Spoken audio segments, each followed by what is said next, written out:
Happy Saturday, everybody. Welcome to another one of the weird and wonderful finds that I seem to come up with. This is another interesting take on, well, as the title says, destruction of the old world. Part 2, which I will show tomorrow, it covers the world fairs, which is a whole different story on its own. This is a really good breakdown of just how it's all been manipulated. Another version. So there's so much that has been played with and changed. This is just over an hour long, so not a big one today. That's it. I will hit it up and let's roll with it.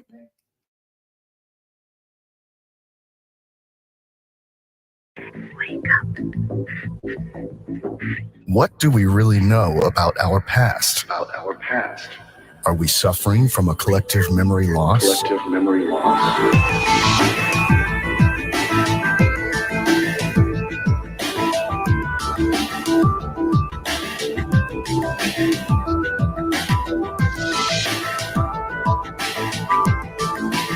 Was there a technically advanced unified civilization on Earth less than 500 years ago?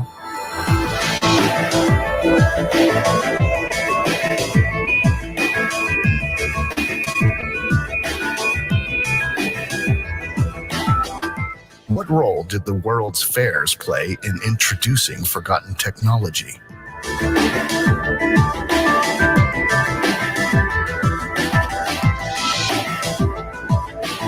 Why did human knowledge suddenly explode in the 19th century?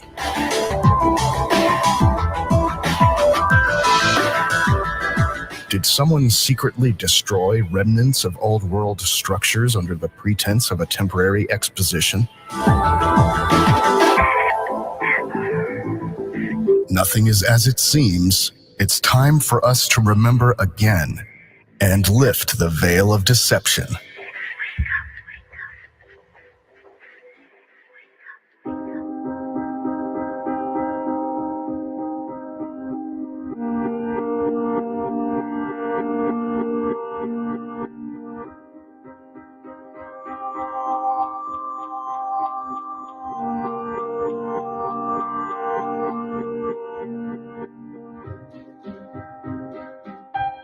Collective memory.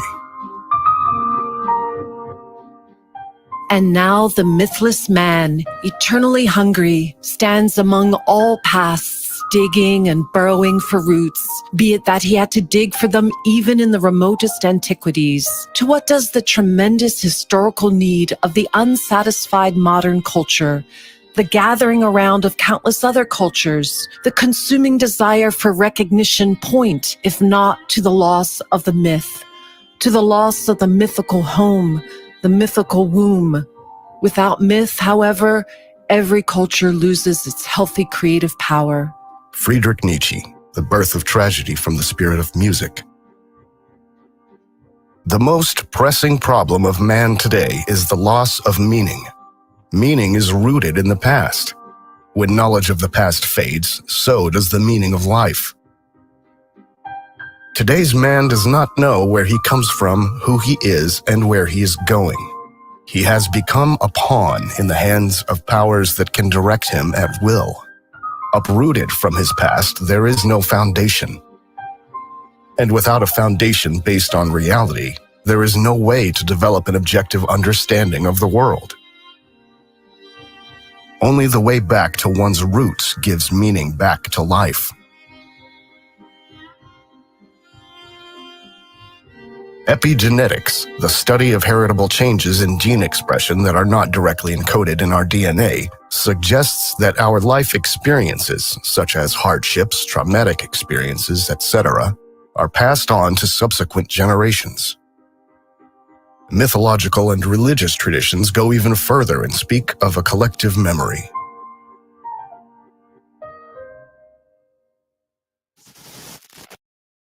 Already in the Vedas, the holy scriptures of Hinduism, a kind of universal memory is mentioned. The Sanskrit word akasha stands for heaven, space, or ether, and, according to the Eastern wisdom tradition, refers to the most subtle of the 5 elements from which everything else was created. Thus, according to Indian mythology, all thoughts that have ever been thought and all deeds that have ever been performed are stored in this information field, which is also expressed in the legendary palm leaf libraries of India and Sri Lanka. The conception of a world memory also exists in the Occidental culture. We can find similar references in the Bible, for example, when the book of Isaiah speaks of a memory book. Every activity is a form of energy, and energy cannot be dissipated. It is retained. We are in a closed system. See, everything you do, everything you say, every action you take, every penny you earn or spend is recorded. So we can assume that all experiences of our ancestors still exist in an energy field invisible to us. Until around 100 years ago, the ether was still a standard concept in physics to explain the properties of invisible space. And even if today we are largely disconnected from our past, the experiences have not disappeared, but are only buried. Accordingly, it must be possible for us to reconnect with our past if we lift the veil and allow the memories to surface again. In order to access collective memories, a collective effort is required to a certain degree. An individual alone is not able to break through the amnesia. There are images that are so strongly charged with meaning that people are inexplicably drawn to them. The world's religions draw to some extent on such images, albeit in extremely destructive ways. Myths and fairy tales also contain such images. The more a myth is charged with meaning, the more important was its role in our past. By the radiance of a myth, we can already recognize its importance for mankind, if we allow it and let ourselves be touched by it. For example, the flood has burned itself into our collective memory. But so have the stories of giants, dragons, or malicious witches. The more we humans abandon these mythical images, the more we alienate ourselves from our own past and thus from our own being. This process of self-alienation began with the so-called Age of Enlightenment. Immanuel Velikovsky writes, Amnesia is one of the defense reactions of man. We know the effects of battle shock on soldiers. In the older Greek authors, the Pythagoreans and the Stoics, you find definite statements indicating that catastrophes which occurred in the history of the human race and in the history of our Earth were not abnormal events. They were actually dominant, repeating themselves again and again. But from the historical records, we see that the knowledge of the catastrophes disappeared slowly into oblivion. Plato described cataclysms in several works. He wrote about worlds destroyed and rebuilt. In his Timaeus, he noted that the Greeks do not remember ancient catastrophes besides the deluge. He adds that the people of his time, as the priests of Sais told Solon, were unable to remember these catastrophic events. In another work, whose authorship is probably wrongly ascribed to Plato, he is presented as believing in a peaceful universe. Plato's pupil Aristotle refused to believe in catastrophes. The scholarly world has accepted Aristotle's view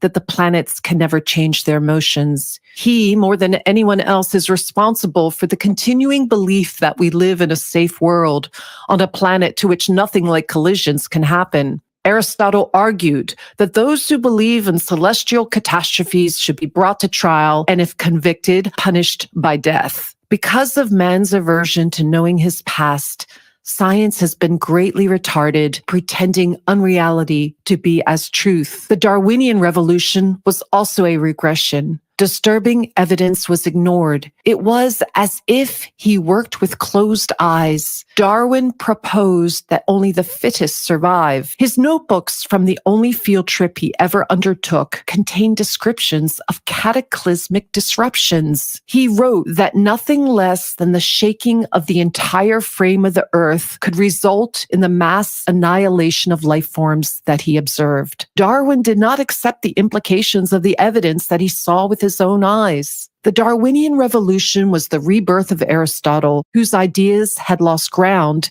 if not at the time of the Renaissance, then in the Age of Enlightenment. Even in the Age of Enlightenment, men espoused ideas of a peaceful earth.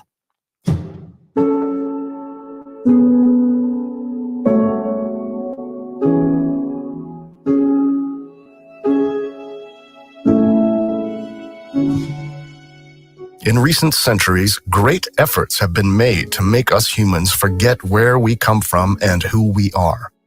The destruction of the old knowledge of physics and biology was particularly powerful in uprooting us. Einstein and Darwin represent the inversion of the old knowledge into a nihilistic worldview, with man as a meaningless, random something, adrift in an endless and cold universe. These anti-life models about reality were perfected only recently, in the 19th century, and could even fully prevail only in the 20th century. Too great was the resistance even in academic circles of the 20th century. The so-called Big Bang theory is a good example to understand how religious esoteric concepts entered science. The Belgian Jesuit and priest Georges Lemaitre created the Big Bang theory, not on the basis of scientific facts, but on the basis of a religious conviction, a notion of a primordial or cosmic seed from which everything evolved. At that time, the Jesuits were given the task of embedding the myths of the origin of the world in a scientific-sounding framework. A few decades later, in 1951, the Pontifical Academy of Sciences accepted the Big Bang theory. This long wait for the Pope's acceptance was not due to opposition from the Church, but from the general public. After all, the Big Bang theory originated in the hands of the Vatican itself. Ironically, the irrational Big Bang theory is still part of our modern world, and still not a single proof has been presented.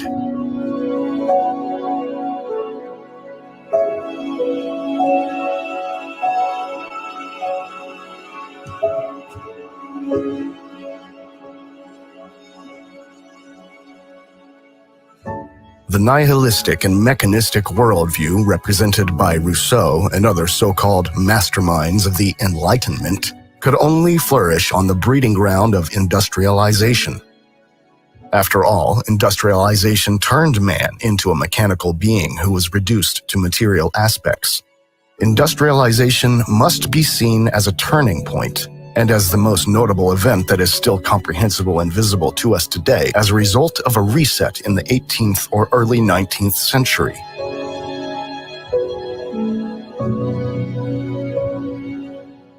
This reset followed an event that also brought about the so-called mud flood. All over the world, the buildings of the old world were partially submerged in the earth, and the former first floors were thus usually converted into cellars. Little is known about the cause of the mud flood, possibly a world war we don't remember or an electromagnetic plasma event.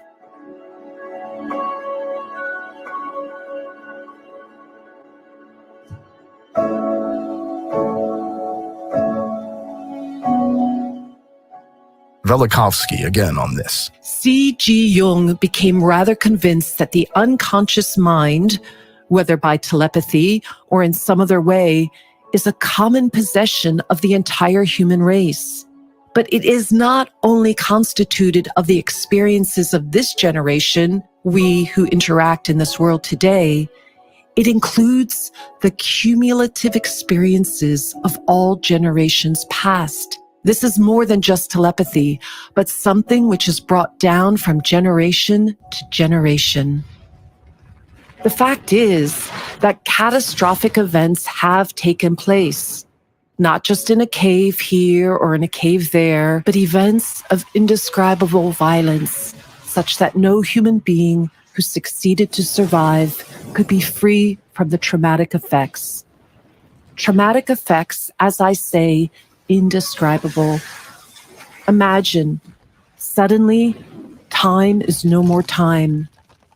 The day does not move into the night. The ocean does not just beat at the coast of the Atlantic, it moves over the continent. Not even moves over the continent. Continent and sea just change places. Where were plains, mountains are thrust up in a matter of hours. The air is filled with loud hissing noises of meteorites falling down and all volcanoes erupting simultaneously.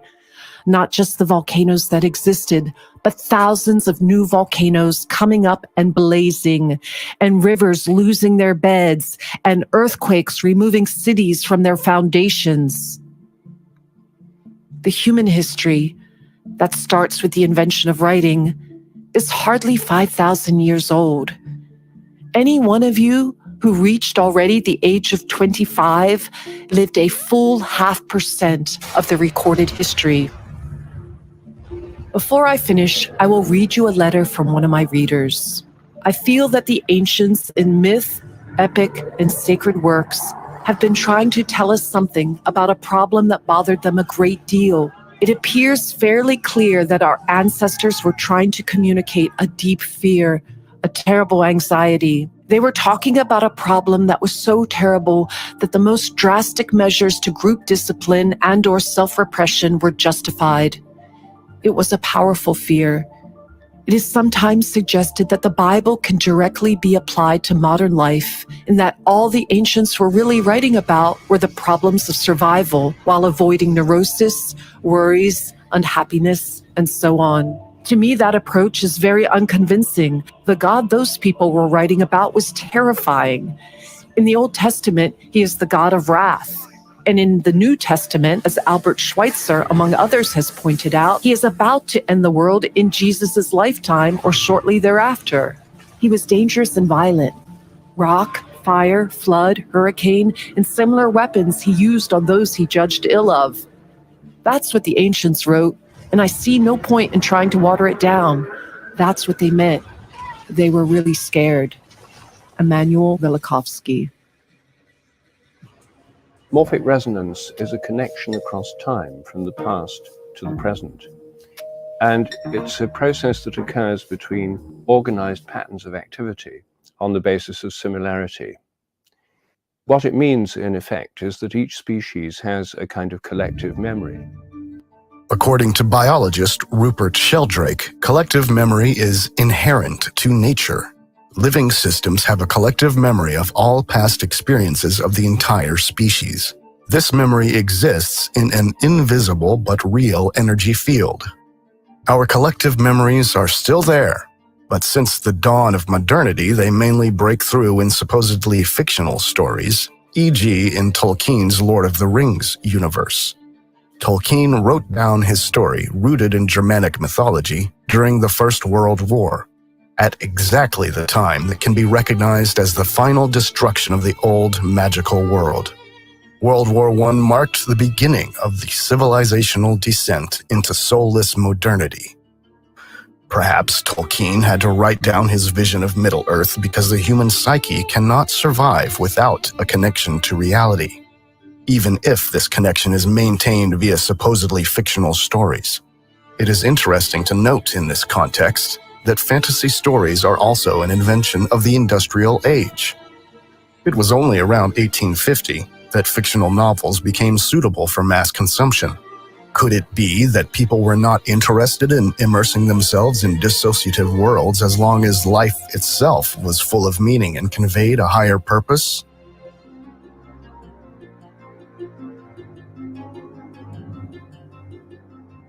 The more hostile and cold our society becomes, the stronger becomes the urge to escape into imaginary worlds. And as these imaginary worlds are fed by our collective memories, it is this repressed energy which breathes life into them.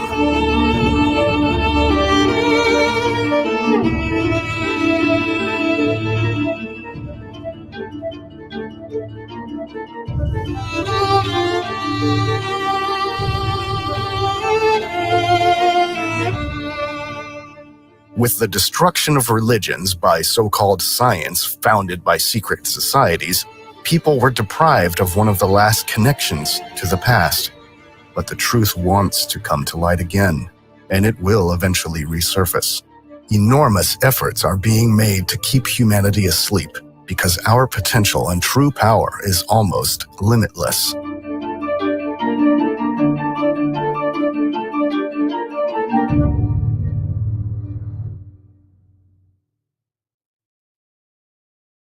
Industrialization. During the course of industrialization during the 19th century, far-reaching social changes occurred in the Western world. The extent of these changes has not yet been adequately understood. Aspects such as rural flight, mass impoverishment, orphanages, lack of hygiene in the cities, and related epidemics are known in historical research. But these are only the effects of the Industrial Revolution. A more elusive topic has been the question, what caused the massive technological upheavals of the 19th century? So far, the two most important questions have not been answered sufficiently. Why did the Industrial Revolution begin in England, and why precisely around 1800?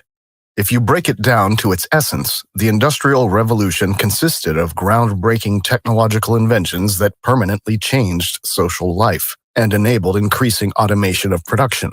In particular, the development of the steam engine supposedly laid the foundation for the further development of electric and internal combustion engines, which form the foundation of today's society.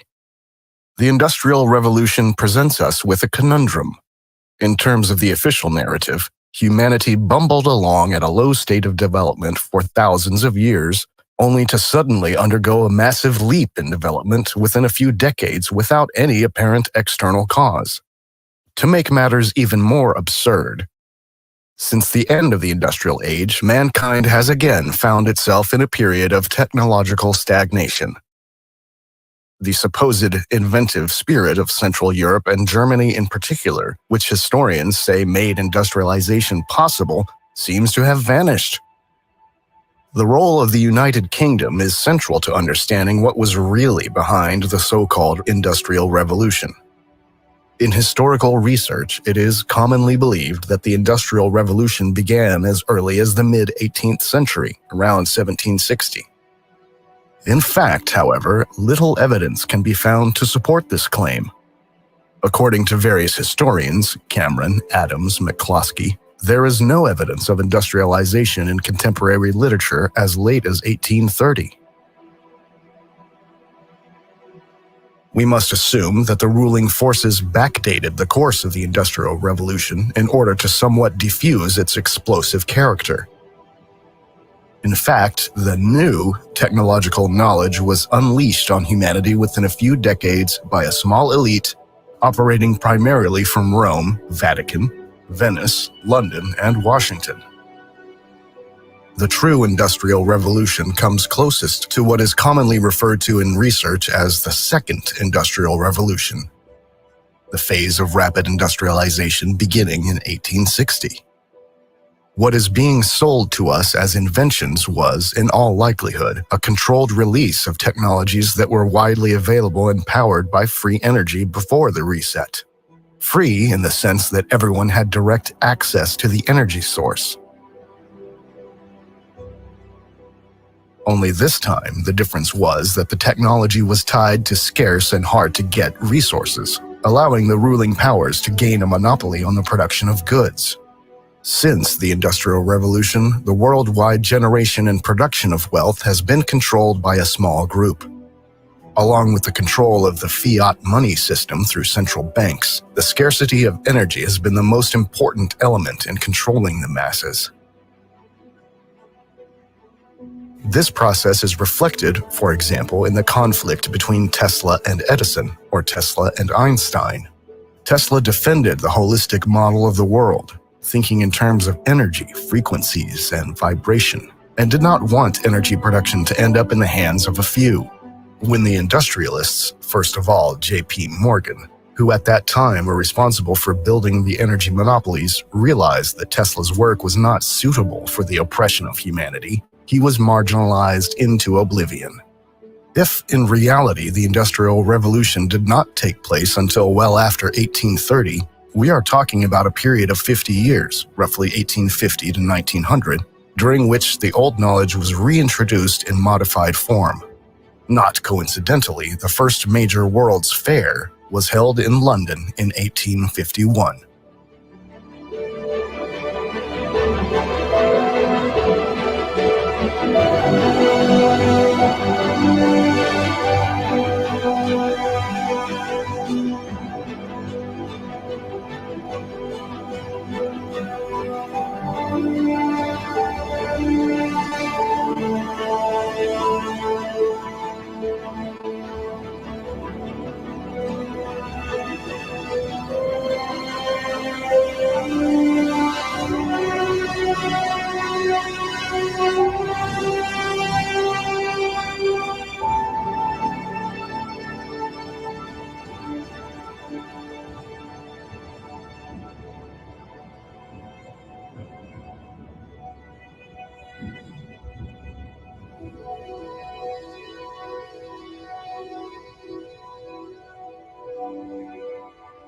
Imperialism.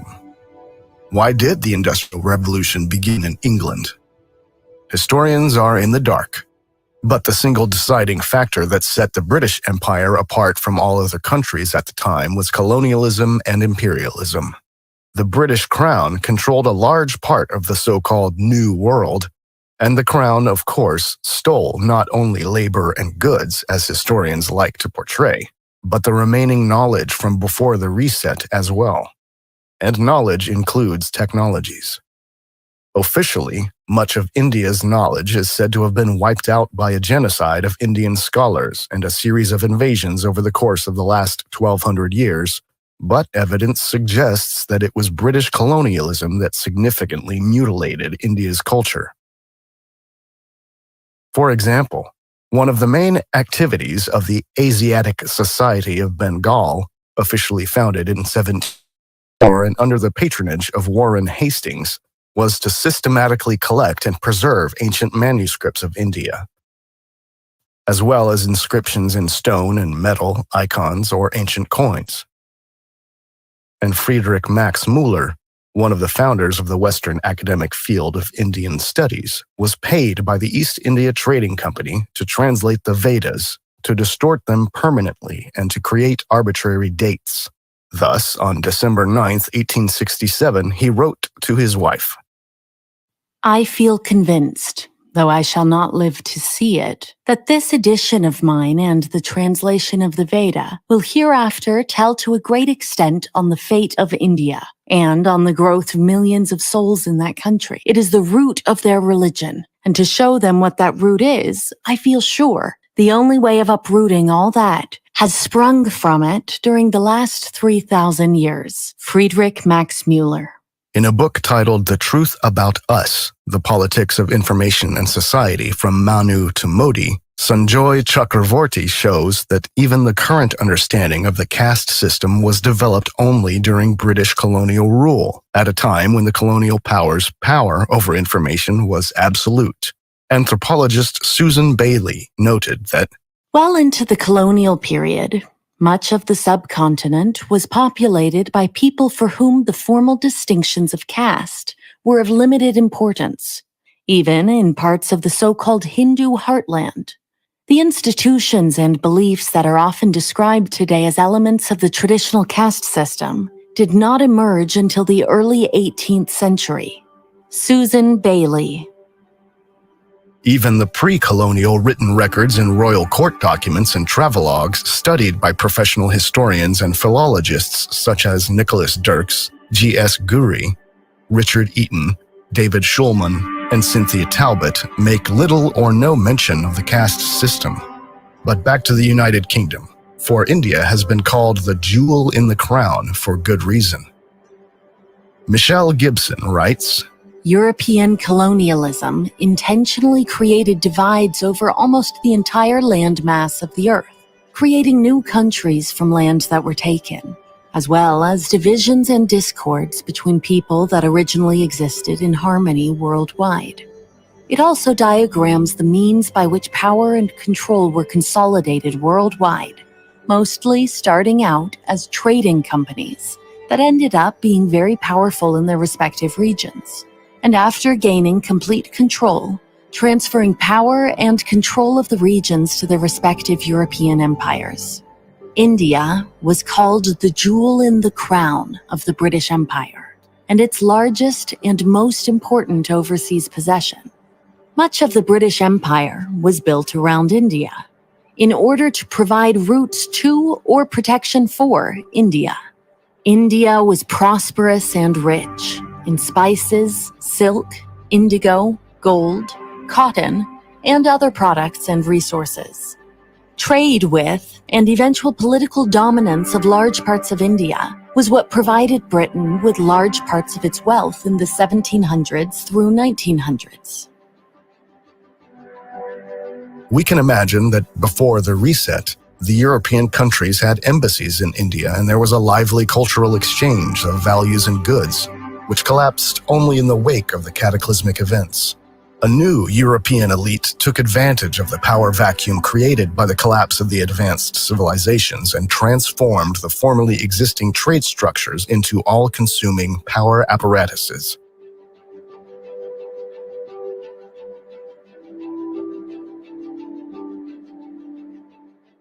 This would also explain existing inconsistencies.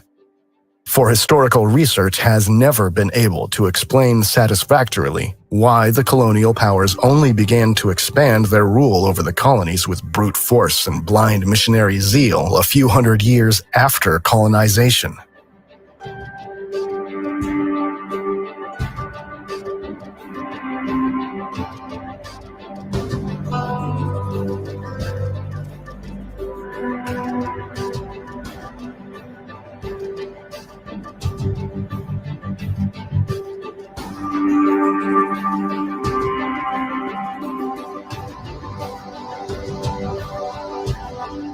This so-called high imperialism began in 1850, with the suppression of the Indian Rebellion of 1857 considered a key event.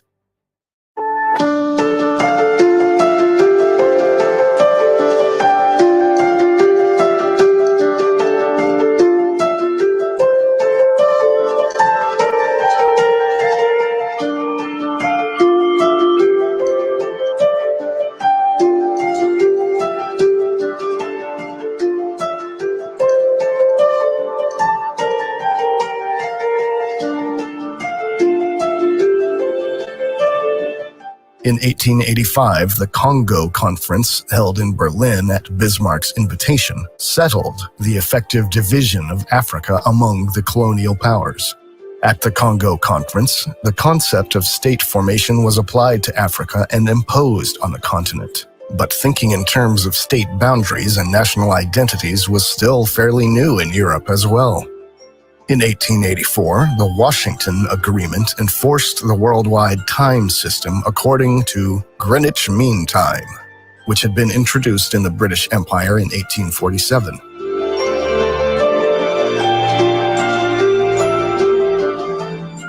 The role of the German Empire in relation to imperialism was primarily to denounce human rights violations, to establish legal foundations, and to keep in check the colonial superpowers that were committing inconceivable atrocities in the colonies. However, in the course of falsifying history after World War II, German imperialism is nowadays usually portrayed in a negative light. Based on this lie, the German colonies were divided among the other colonial powers after WW1. To outline the research of colonialism expert Bruce Gilley. German East Africa, a German protectorate, was a complete success. The Germans brought peace to Africa, the Pax Germanica. They successfully put down the Magi Rebellion from 1905 to 1907, and reforms after 1907 ushered in an era of progress. Workers' rights for natives, an end to forced labor, prohibition of slavery, and compulsory education were German achievements that eclipsed all other colonial powers. The Germans were extremely popular in East Africa. That's why World War I lasted so long in East Africa, because the native fighters were so devoted to the German Empire that they continued to fight until the end in the fall of 1918. Since 1907, there were councils for the interests of the Africans, a decentralized administration, and administrative schools for a local elite. Harry Rudin wrote, "The comment often heard about the Germans was that they were strict, sometimes harsh, but always just." An interesting note about the German colonial period in Africa is that it was the German physician Robert Koch who found a cure for sleeping sickness, which was then stolen by the French and used throughout the country starting in the 1920s. Heinrich Schnee, the last German governor of East Africa, coined the term colonial guilt lie in the face of British lies. Bruce Gilley. Most of the official history of colonialism between 1500 and 1800 is probably largely fabricated, which includes the notion that the Spanish were responsible for the impressive South American architecture, or that the British rebuilt India from the ground up. This is all a lie. Instead, sometime between 1700 and 1850, a worldwide cataclysm occurred by which the unified culture broke apart and most knowledge about free energy and high culture was lost. People were collectively thrown into a dark age in which they began to focus on survival and experienced a period of suffering and deprivation. The now dominant power elite, upon coming to power, reintroduced some parts of the old knowledge to change society in a way that suited them. This time period is known to us as the Industrial Age.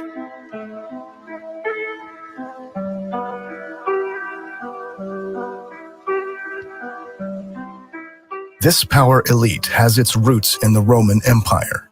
The countries of the Western Roman Empire gradually became huge economic and warlike nations.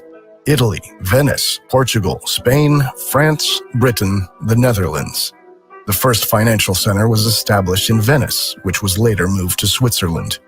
All those who did not want to submit to the church were killed or fled towards Germania. The approach of the church corresponds to the tactics of the Roman conquests. The church then divided the territory and set up its own administrators in these areas. The subsequent emergence of the high nobility, all of them loyal to the church, can be attributed to this. The Roman army was at one point dissolved and divided into knightly orders.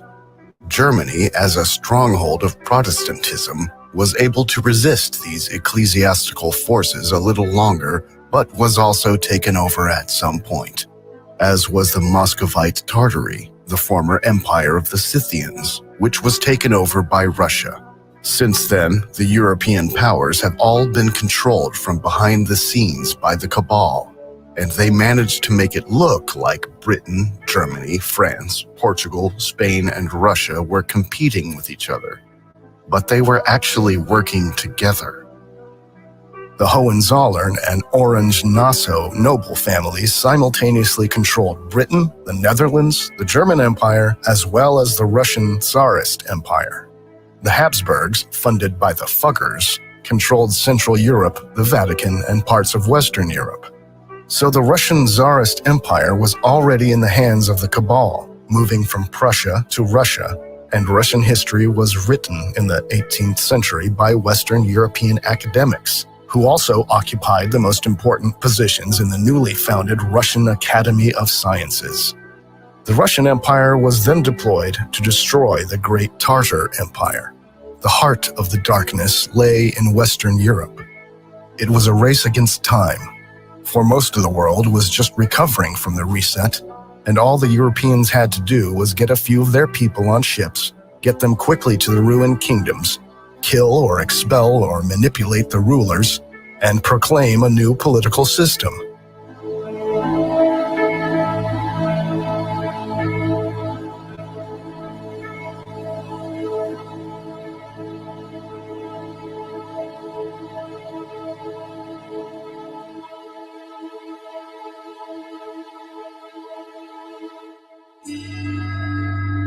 The Japanese Seclusion Edict, reportedly from 1636, stated the following: No Japanese ship, nor any native of Japan, shall presume to go out of the country. Whoever acts contrary to this shall die, and the ship with the crew and goods aboard shall be sequestered until further orders. All persons who return from abroad shall be put to death. Whoever discovers a Christian priest shall have a reward of 400 to 500 sheets of silver, and for every Christian in proportion. All Namban, Portuguese and Spanish, who propagate the doctrine of the Catholics or bear this scandalous name shall be imprisoned in the Onra, or common jail of the town. The whole race of the Portuguese with their mothers, nurses, and whatever belongs to them shall be banished to Macau. Whoever presumes to bring a letter from abroad or to return after he hath been banished shall die with his family. Also, whoever presumes to intercede for him shall be put to death. No nobleman nor any soldier shall be suffered to purchase anything from the foreigner. Thus began a social epoch in Japan known today as Sakoku, the voluntary isolation of Japan from all Western powers. It was not until 1853, 2 years after the First World's Fair in London, that the West actually succeeded in turning Japan away from its peaceful, self-sufficient life. The policy of the Sakoku ended after 1853, when the American black ships commanded by Matthew Perry forced the opening of Japan to American and thus Western trade through a series of unequal treaties. This was just a few years after the same forces had destroyed ancient China in what is now known as the Opium Wars. In 1842, the Qing dynasty was forced to sign the Treaty of Nanking, the first of what the Chinese later called the unequal treaties, which granted Britain compensation and extraterritoriality, opened 5 treaty ports to foreign merchants, and ceded Hong Kong Island to the British Empire. The failure of the treaty to fulfill British goals of improved trade and diplomatic relations led to the Second Opium War, 1856-60, and the defeat of the Qing led to social unrest within China. In China, the war is considered the beginning of modern Chinese history. The same old game over and over again. It is important to realize that everyone in China and Japan hated Catholics because Catholicism was used as a weapon to weaken their countries culturally before the British also took over the political structures. Until the 1840s, China and Japan were defending themselves quite successfully. Even back then, Vatican-controlled Catholicism had nothing to do with genuine Christianity. Rather, the Vatican was used to infiltrate genuine Christianity. Michelle Gibson. The year of 1493 was the year that Pope Alexander VI authorized the land grab of the Americas in the Inter Cetera Papal Bull.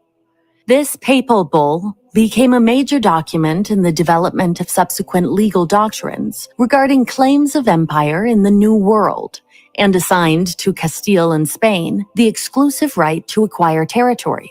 to trade in or even approach the lands laying west of the meridian, situated 100 leagues west of the Azores and Cape Verde Islands, except for any lands actually possessed by any other Christian prince beyond this meridian, prior to Christmas 1492. Michelle Gibson. The emperor of the Roman Empire became the Pope of the Roman Catholic Church. The famous papal bull Unum Sanctum, supposedly dating back to the Middle Ages, was intended to cement the absolute rule of the Pope. The last sentence of this bull reads, "But we now declare, say, and define that it is absolutely necessary for salvation for every human creature to be subject to the Roman pontiff." Thus, the Pope legitimized himself as the sole representative of God on earth. The so-called heretical Christian communities, such as the Albigensians and Cathars, condemned the papacy as the Church of the Antichrist and considered themselves the successors of the true Christian heritage, which, however, was allowed to continue only in secret. Papal Catholics were accused, among other things, of being responsible for the mysterious fires that destroyed entire cities. The monument in the city of London about the London Fire of 1666 still read until 1830, "The most terrible destruction of this city, begun and carried on by the treachery and wickedness of the papal faction."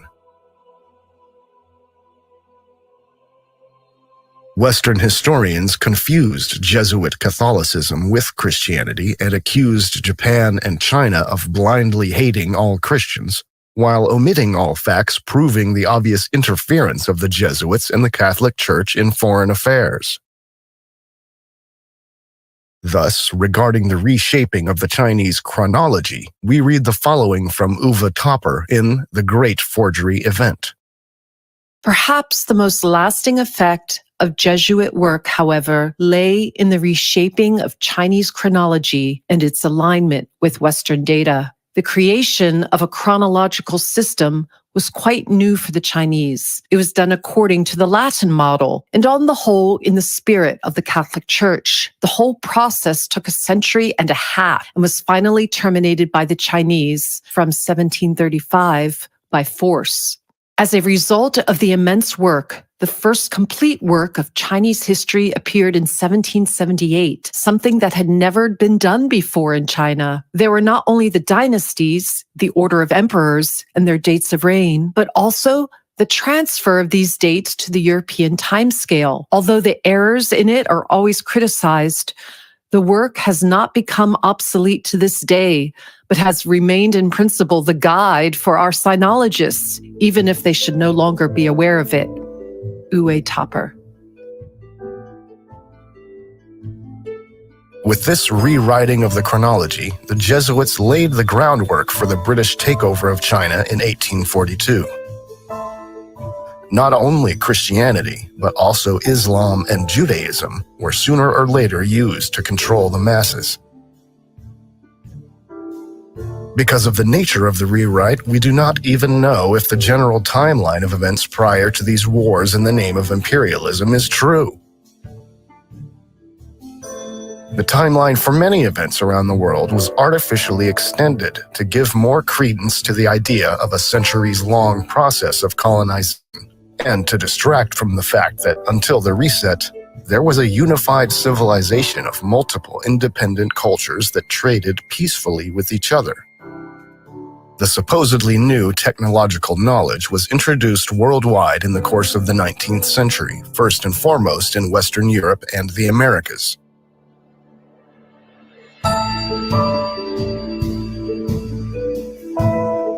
An important role in the reintroduction of the old technologies, in the new guise of energy scarcity, was played by the world's fairs.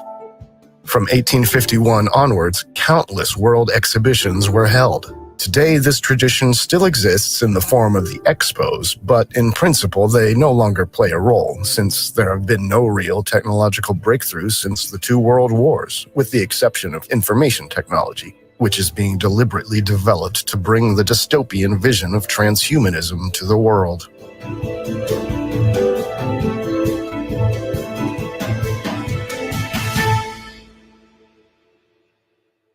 It can be said that with World War I, not only classical architecture, but also innovation disappeared from the world. Before industrialization, there was only one form of sophisticated architecture in the world, known today as historicism or revival architecture, because according to the official narrative, virtually all of these buildings were created only in the 19th century, supposedly as a recourse to ancient Greco-Roman architectural trends, Neo-Gothic, Neo-Renaissance, Neo-Baroque, etc. The basic principles of these buildings were always the same and their quality unrivaled. Is this uniform architecture an indication of a unified civilization that only recently broke up into individual kingdoms or nation-states? Even in Japan, there were these Greco-Roman classical buildings before 1900, although Japan was still completely isolated from the outside world until around 1850. And even after that, after the British had forcibly conquered Japan, it only slowly and hesitantly opened up to the West. The German chronology critic Christoph Pfister writes in his book The Matrix of Ancient History about the chronological dating of European building culture. It turned out that today's Occidental building culture, the emergence of today's medieval cities, date back about 300 years before today.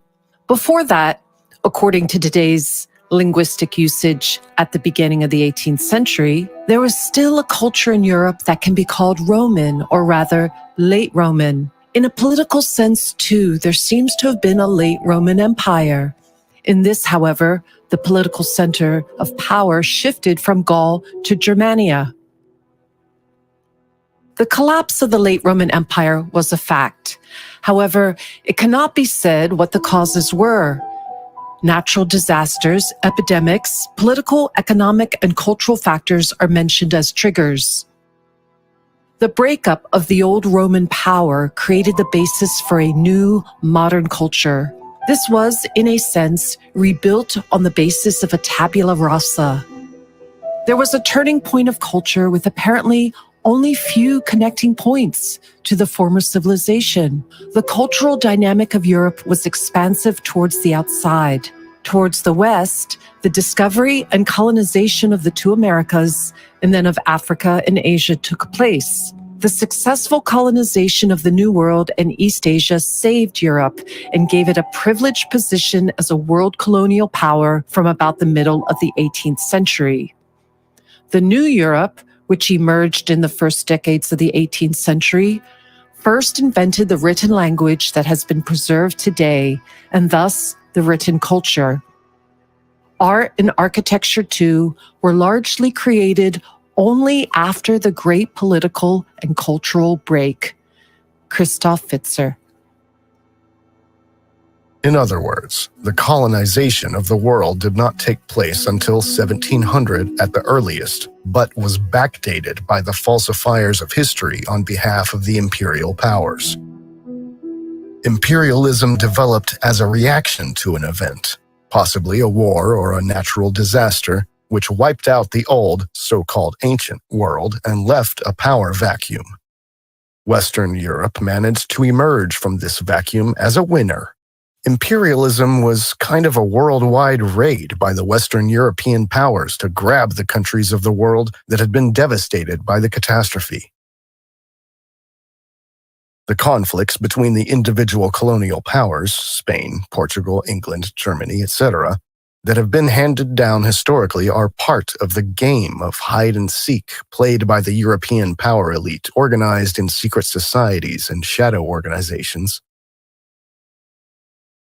But these conflicts took place only on a superficial political level because, as is the case today, public decision makers were rarely privy to the real plans.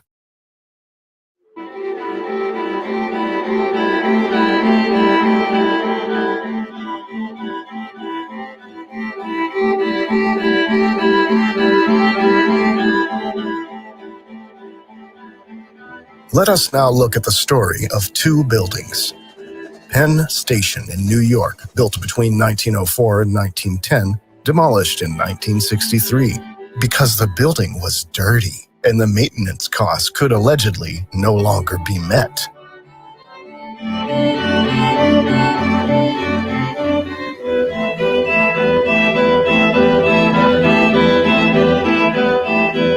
Built in the Greco-Roman style. Ada Louise Huxtable wrote in the New York Times in 1963. The tragedy is that our present age not only could not produce such a building, but could not even maintain it. Ada Huxtable.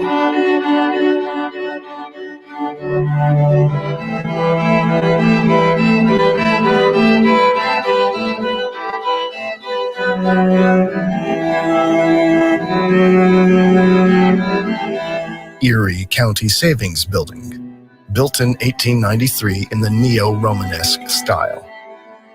We read about the demolition of the Erie County Savings Bank building in 1968 in the Buffalo Evening News.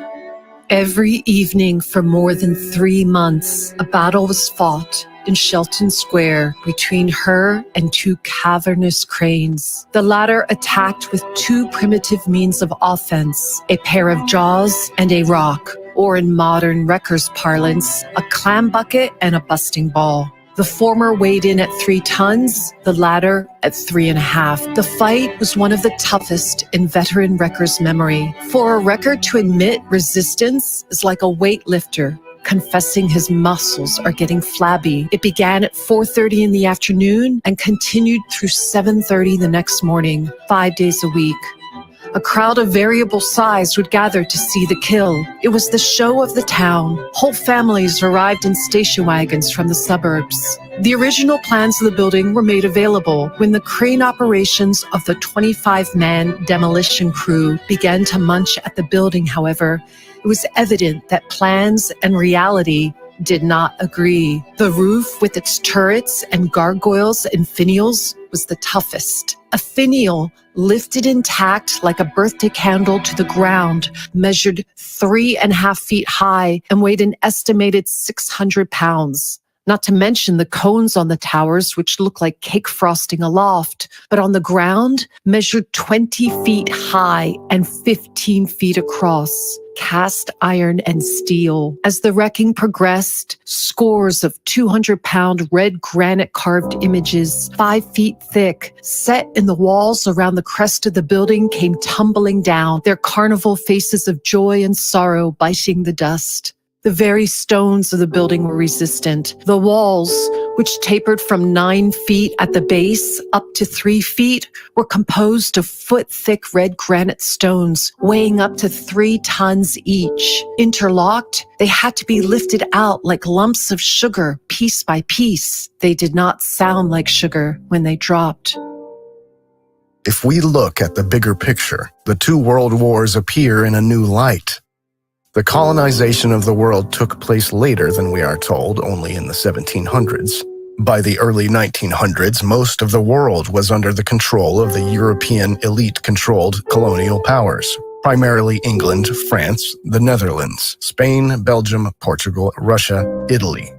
These nations were all already infiltrated by secret societies. Then, with the 2 world wars, European culture itself was largely destroyed, and as a result, people were deprived of the ability to remember. The wars created a collective trauma that made it difficult to connect with the pre-war period. If we look at the earliest photographs from the former colonies, particularly India, we see a world in ruins and people who are not suited to the structures in which they live. These photos resemble 18th and 19th century landscapes of Europe. If we ignore the official timeline for a moment, we can entertain the thought that our world was laid in ruins not too long ago, and that this event allowed parasitic forces to establish a new world order. This new world order is still in the making and has as its goal the complete uprooting of man from his being and his history. The 19th century saw the conquest of the last part of the Tartar Empire by the Russian Empire. The independent or free Tartary, as it was called on the old maps, was located until about 1870 directly east of the Caspian Sea in the territory of today's Uzbekistan, with cities like Samarkand and Bukhara. However, Tartary is not mentioned in the official history of Uzbekistan. Anatoly Fomenko writes on the subject of independent Tartary. Unlike Moscow Tartary, the fate of independent Tartary is known. It was conquered by the Romanovs in the middle of the 19th century. Samarkand, the capital of the independent Tartary, was seized by the Romanovs' army in 1868. A few decades later, the Soviets, on behalf of the cabal, destroyed large parts of the Central Asian remnants of the Old World in the name of communism. The First Anglo-Afghan War, the settlement of New Zealand and Australia, and the gold rush in the American West also fall within this period.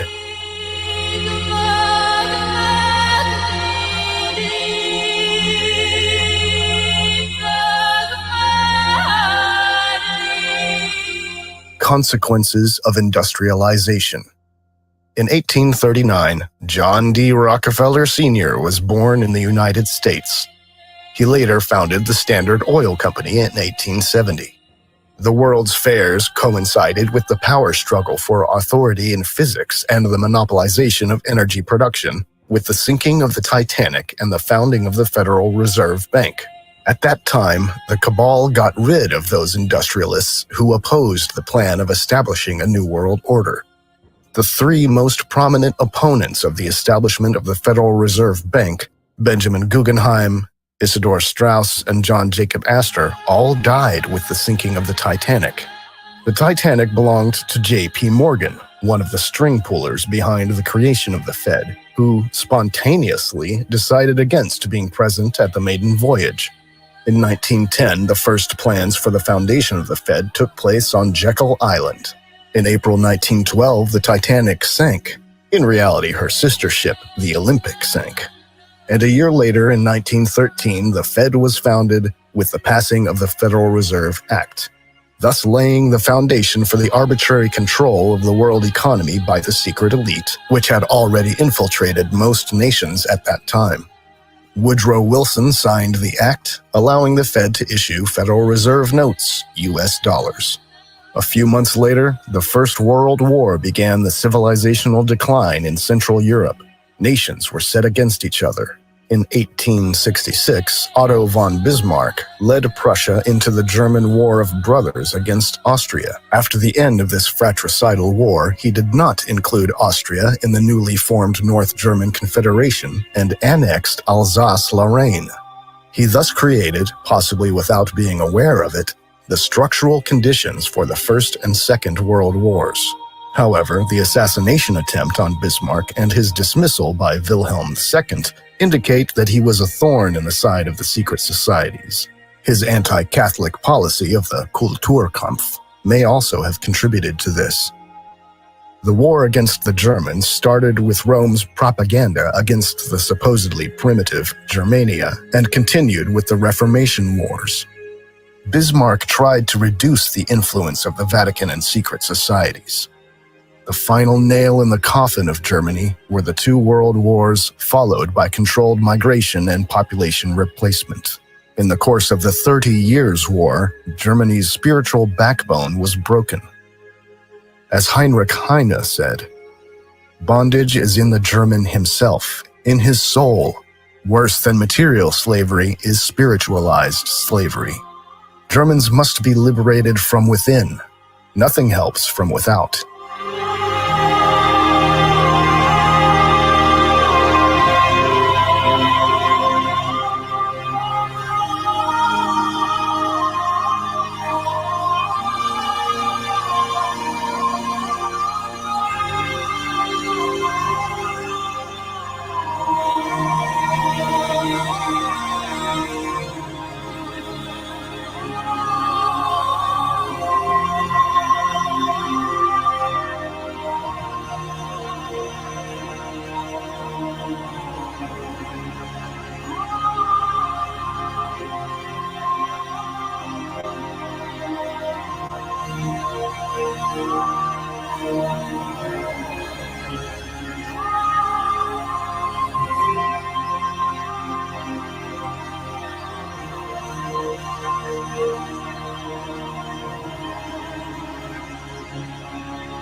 Albert Einstein published his two theories of relativity in 1905 and 1916. With the general theory of relativity, the ether was finally abolished in physics. General relativity was needed primarily to explain the properties of space without recourse to an objectively existing ether field. Even Einstein was so uncomfortable with this action in retrospect, presumably he realized at some point what his financiers had intended, that he later still tried to clarify that his theories would not work at all without the ether. But by then the damage was done, and he had fulfilled his role of eliminating the old knowledge of the holistic physics of the ether from science.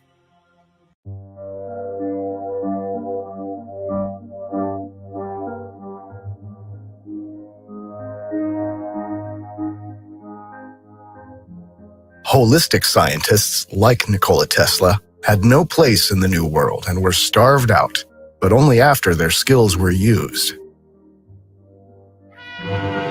Parents, beware. Your children homeward bound from school are being introduced to a new danger in the form of a drugged cigarette, marijuana.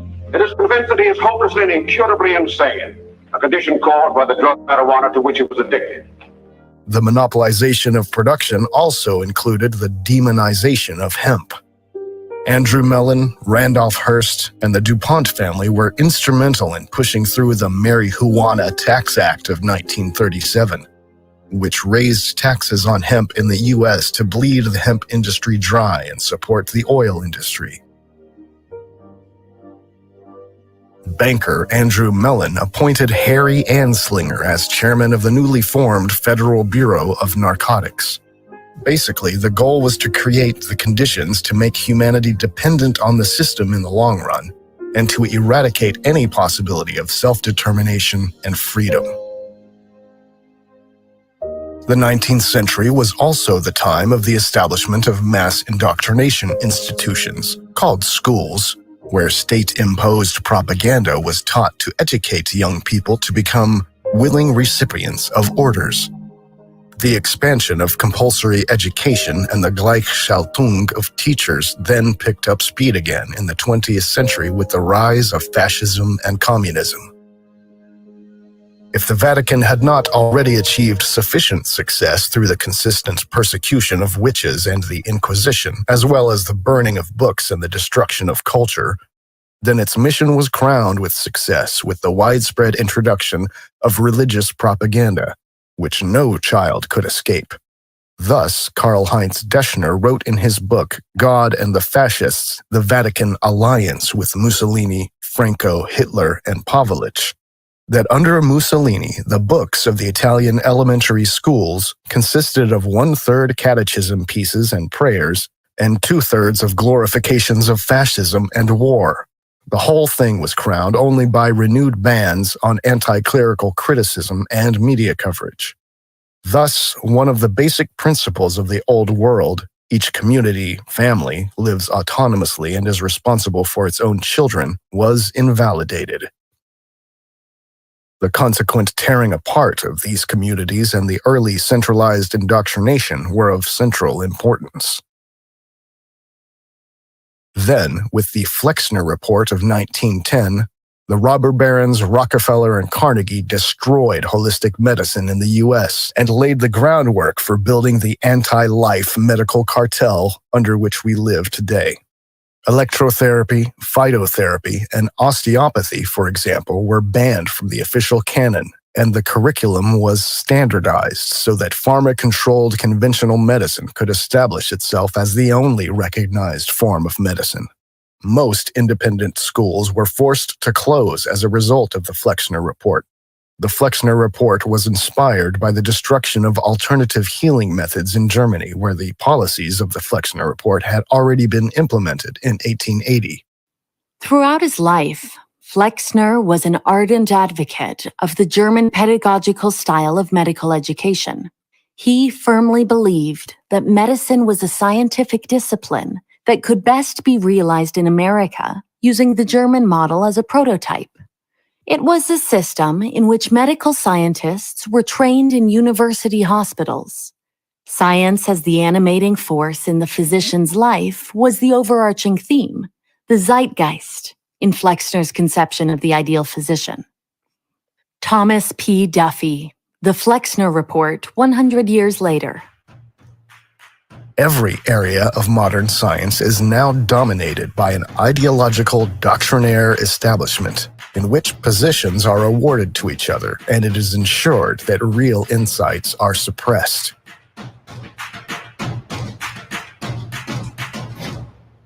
Aan tafel is onder andere Connie Bruin. Die schreef dit schitterende boek, dat heet De Handelsreiziger. En dat gaat eigenlijk vooral over iets wat wij niet wisten, namelijk over de grootste cocaïnefabriek ter wereld. En die stond in Amsterdam aan de Weespertrekvaart. The British used opium to take over China.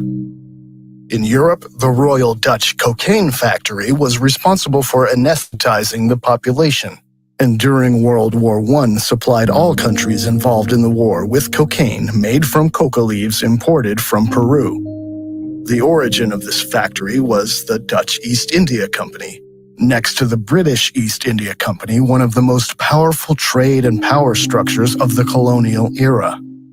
It was through the Dutch Cocaine Factory, which was supported and protected by the government and had a virtual monopoly on cocaine, that World War I was made possible, because it was only through alienation and anesthesia that soldiers were able to endure the suffering during the war.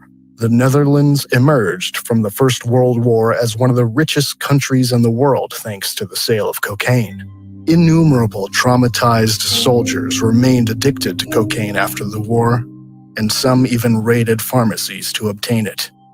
For even more effective anesthetization of the World War II soldiers, the factory's production was shifted from cocaine to amphetamine in 1942.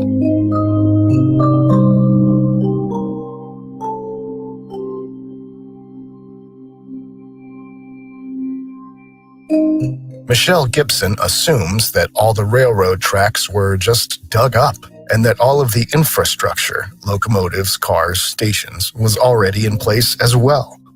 She speculates that it was an electrified rail system, and after the free worldwide energy grid was shut down, the free energy sources for mass transportation were replaced by oil and coal. The newly created dependence on fossil fuels was one of the foundations of the fabulous wealth of the industrialist robber baron families.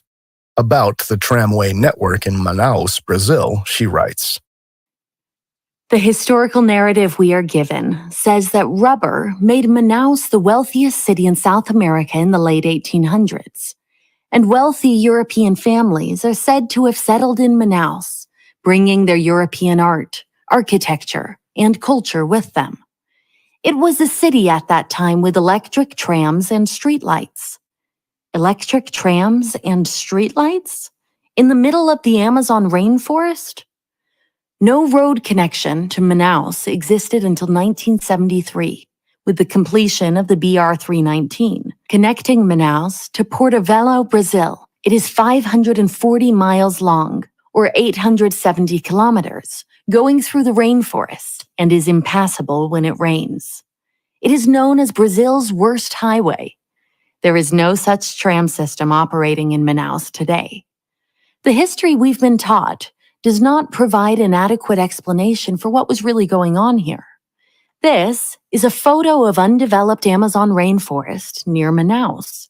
How are they supposed to have built all of this in the mid to late 1800s under these conditions? Michelle Gibson.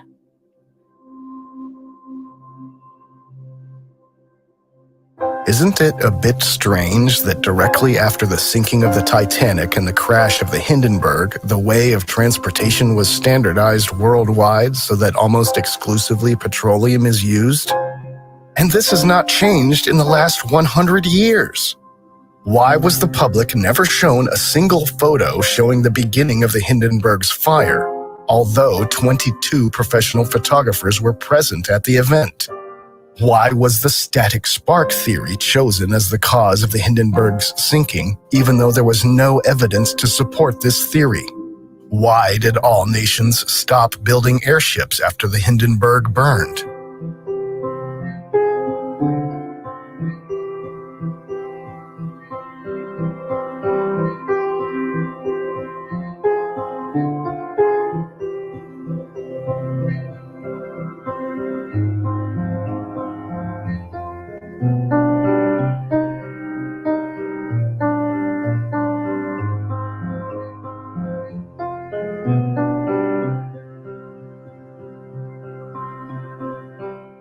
Between 1907 and 1909, 16 imposing American warships with other escort ships, the so-called Great White Fleet, circumnavigated the world and paid a visit to many countries, as the story goes.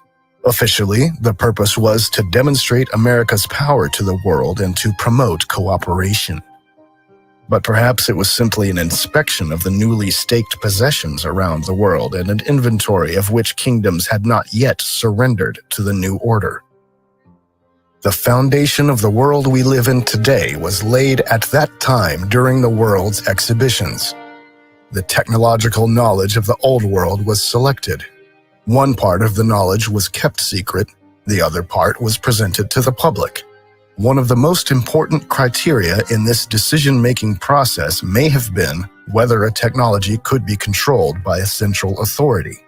Any form of free, no-cost energy, for example, was very dangerous to the forces that controlled the robber barons of the industrial age secretly from the shadows. It is important to understand that these industrialists had not earned their wealth themselves. They were born into elite families and chosen to play a role. These families and structures still exist today. Be it Elon Musk, Bill Gates, or Steve Jobs, none of them rose to power and money through their own efforts.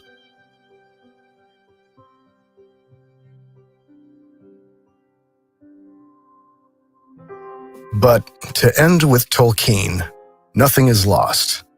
In our world, Middle-earth, the descent into darkness dominated by evil is part of the process of humanity's evolution. The old that is strong does not wither. Deep roots are not reached by the frost. From the ashes a fire shall be woken. A light from the shadows shall spring. Renewed shall be blade that was broken. The crownless again shall be king.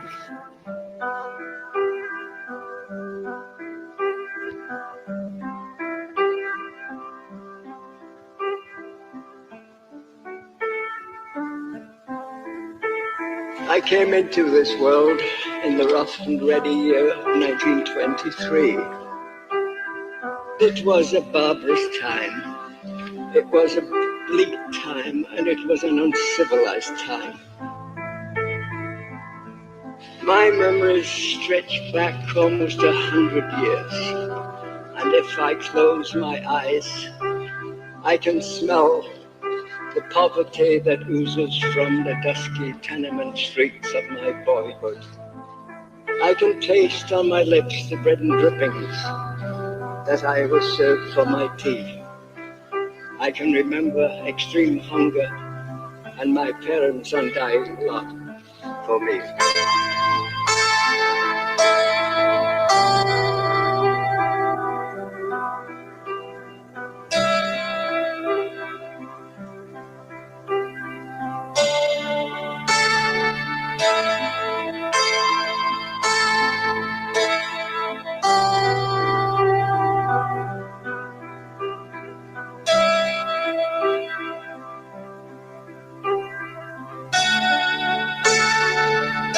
In my heart, I can still feel my mom and dad's desperation as they tried to keep our family safe and healthy in the slum we called home.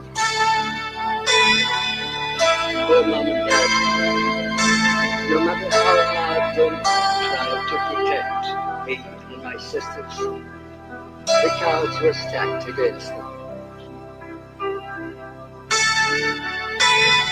No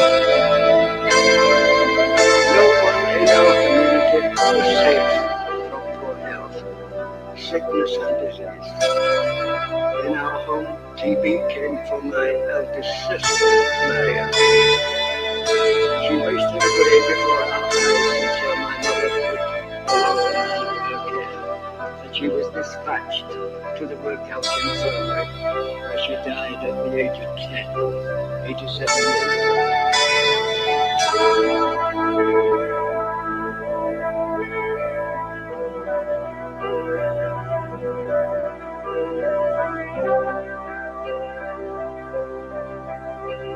the story isn't unique. Sadly, rampant poverty and no health care were the norm for the Britain of my youth. That injustice galvanized my generation to become the tide that raised all boats.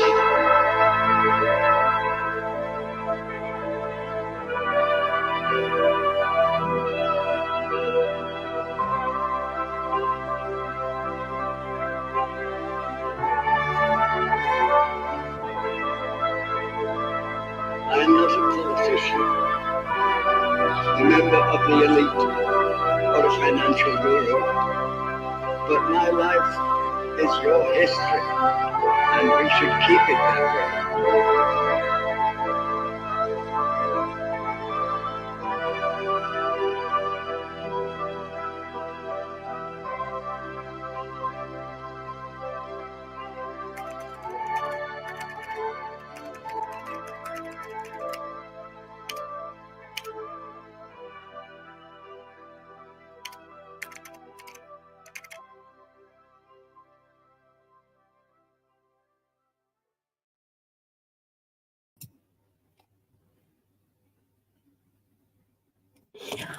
There we go. Part 1. Done and dusted. It's really interesting to see the actual breakdown from the records that did survive. And it makes us the question, what didn't survive? What has actually truly been lost from history? What will truly never be found again? Some will know, some may never even chance upon this. So, again, I will post links for the original. I'm going to go and hunt up that website. I haven't done it yet. I've been busy trying to watch part 1 and part 2 of this. I will go and check that website out, and you never know what else I'll bring in. Tomorrow, I will do part 2. Now, it's a bit longer, so I'll go half an hour early. So 2 p.m. Eastern Standard Time, I will kick that off tomorrow. Thank you for your patience. I do apologize for the weird looking chat, but I figured a lot of this is going to trip some algorithms and some bots. So I just wanted to run a bit of a test. That's the reason it's being played on both Life's Bullshit and on Sassy. And I'll do the same tomorrow as well. So thanks for joining, guys. I hope you have found something of interest. And I'll drop links for the original, like I said, so that it can be shared out to anybody who you think needs to unlearn and relearn a little bit. Hopefully, the more eyes we can get on this, the faster this will go. Have a great afternoon, everyone. I'll see you all tomorrow. Be safe. Love you all.